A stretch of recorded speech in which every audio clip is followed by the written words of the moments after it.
Hello friends, good morning. কেমন আছো তোমরা সবাই? আশা করছি তোমরা সবাই অনেক ভালো আছো। আমিও অনেক ভালো আছি। অনুরাধা ব্লগে তোমাদের স্বাগত। এখন সকাল 10টা বাজে। আমার স্নান টান সব কমপ্লিট হয়ে গেছে। এই দেখো, তোমরা এই ব্লগটা দেখতে থাকো। আমি রান্নাঘরে যাচ্ছি, মা কি রান্না করছে দেখি। এই যে রান্নাঘরে এসে দেখি মায়ের ভাত করা হয়ে গেছে। ভাত করে ফ্যান গালতে দিয়েছে। এদিকে এঁচোড় আলু সব একসঙ্গে কেটে সিদ্ধ করে রেখেছে। আর এখানে আছে চিংড়ি মাছ, এখানে আছে পাবদা মাছ। মা এগুলোকে ধুয়ে পরিষ্কার করে নুন হলুদ মাখিয়ে রেখে দিয়েছে রান্না করবে বলে। এই যে এখানে আছে সর্ষে পোস্ত পেস্ট করা, পাবদা মাছে দেবে। আর এখানে আছে পেঁয়াজ কুচি, আর এখানে আছে আদা রসুন পেস্ট। দেখি মা কি রান্না করছে।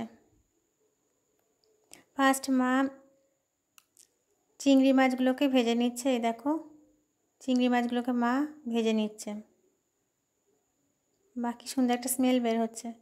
তারপর কড়াইয়ের মধ্যে দিল তেজপাতা, গোটা জিরে, ফোড়ন দিল। দেখি কি করছে। এরপর দিয়ে দিচ্ছে সিদ্ধ করে রাখা এঁচোড় আর আলুগুলো। মা ফার্স্ট এঁচোড়টা রান্না করছে আর কি।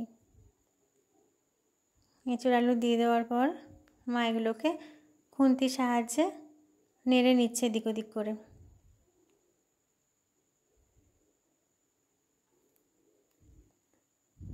এই দেখো,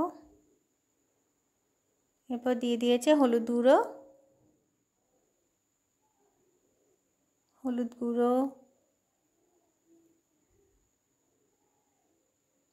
নুন দিল,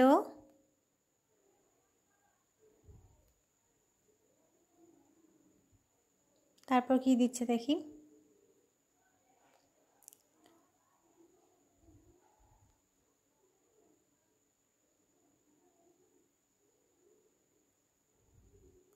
তারপর দিয়ে দিচ্ছে চিনি। মিষ্টি না হলে আমরা রান্না খেতেই পারি না। মিষ্টি ছাড়া রান্না ভাবাই যায় না।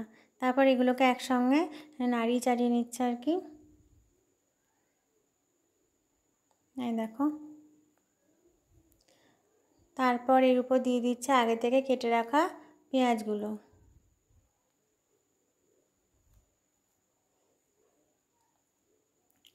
পেঁয়াজগুলো দিয়ে নাড়িয়ে নিচ্ছে।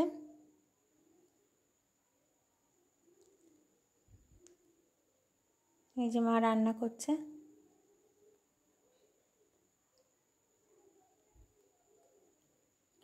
তারপর দিচ্ছে এখানে সস।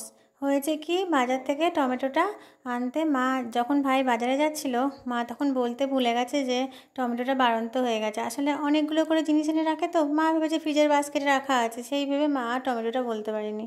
তাই আর কি করা যাবে, টমেটোর জায়গায় টমেটো সস দিল। আবার নেড়ে নিচ্ছে সবগুলো একসঙ্গে ভালো করে।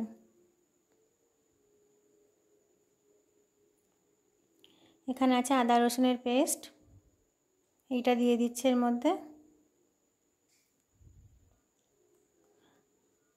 আর কি দিচ্ছে দেখি।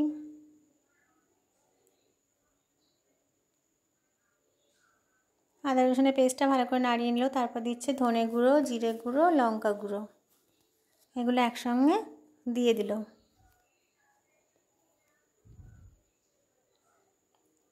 এগুলো দিয়েও ভালো করে মশলাটা আর কি কষিয়ে নেবে এবার।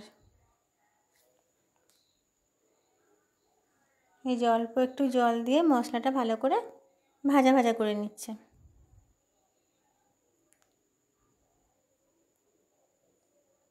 মশলাটা ভালো করে ভাজা ভাজা করে নিল। এবার দিয়ে দেবে ভেজে রাখা চিংড়ি মাছগুলো। চিংড়ি মাছ ভাজার খুব সুন্দর একটা স্মেল বের হয়।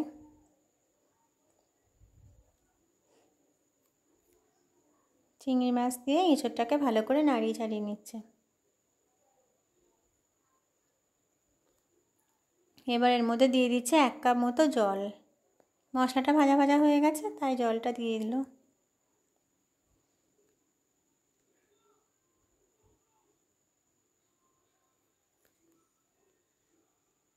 আর একটু নেড়ে নিল। নিয়ে এবারে একটা ঢাকা এর উপরে আর কি দিয়ে দিলেও সিদ্ধ হওয়ার জন্য। সিদ্ধ হবে। ফিরে এসেছি 5 মিনিট পর, দেখছি এঁচোড়টা প্রায় রান্না মায়ের শেষ হয়ে গেছে। মা এবার নামিয়ে নেবে। নামানোর আগে এখানে গরম মশলা ইউজ করছে, 1/2 চামচ গরম মশলা দিয়ে দিয়েছে। এই যে এঁচোড় রান্নাটা কমপ্লিট হয়ে গেছে।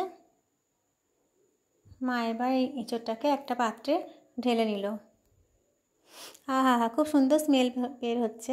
মানে চিংড়ি মাছ তো বুঝতেই পারছো, চিংড়ি মাছ সবার খুব প্রিয়। তোমাদের কার কার প্রিয় আমাকে কমেন্টে জানাবে। তো যাই হোক, রান্নাটা দিয়ে খুব সুন্দর একটা স্মেল বের হচ্ছে, এতেই অর্ধেক পেট ভরে যাচ্ছে গন্ধে।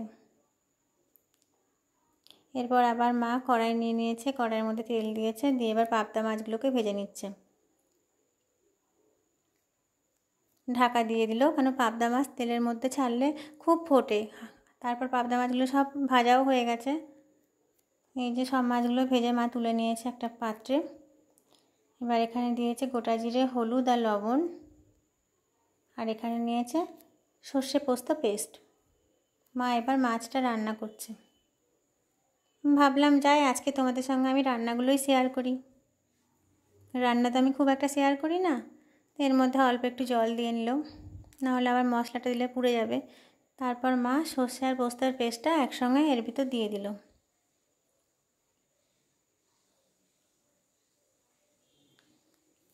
এই যে এবার একটুখানি নাড়িয়ে নেবে। মশলাটা এমনিতেই ভাজা ভাজা মতোই হয়ে এসছে। সর্ষে দিয়ে তো বেশিক্ষণ নাড়া যায় না, তাহলে রান্নাটা তেতো হয়ে যাবে। তো যাই হোক, এটা আবার ফুট ধরে গেছে, ফুটে উঠেছে বলে মা মাছগুলো এবার এর ভিতর দিয়ে দিল। আজকে আমি আর মা খাবো, তাই সব মাছগুলো মা আর রান্না করার সময় দেয়নি, ভেজে রেখে দিয়েছে। 2 জন খাবো তো 4টে মাছই অনেক। এবার ঢাকা দিয়ে দিল। তারপর দেখো মার রান্নাটা হয়ে গেছে। এটা দিয়েও খুব সুন্দর একটা স্মেল বের হচ্ছে, অপূর্ব। দেখতেও খুব সুন্দর হয়েছে মার রান্নাটা। কার কার ভালো লাগলো তোমাদের আমাকে কমেন্টে জানাবে। তারপর এখন দুপুর 2টো বাজে, আমি লাঞ্চ করতে বসে গেছি। কী কী রান্না হয়েছে আমি তো আগেই শেয়ার করলাম, আর এই যে ভাতটা নিয়েছি। তো চলো আমি লাঞ্চ করে নিই, আবার পরে কথা বলবো তোমাদের সঙ্গে। দুপুরে খাওয়ার পর এই 3টে বাজে, আমি একটু শুয়েছি। দুপুরে খেয়ে না শুলে আমার শরীর খারাপ করে, শুয়ে পড়েছি আমি। দরজা জানলা সব বন্ধ করে, এই যে ফ্যান চলছে, একটু ঘুমিয়ে নেবো আমি।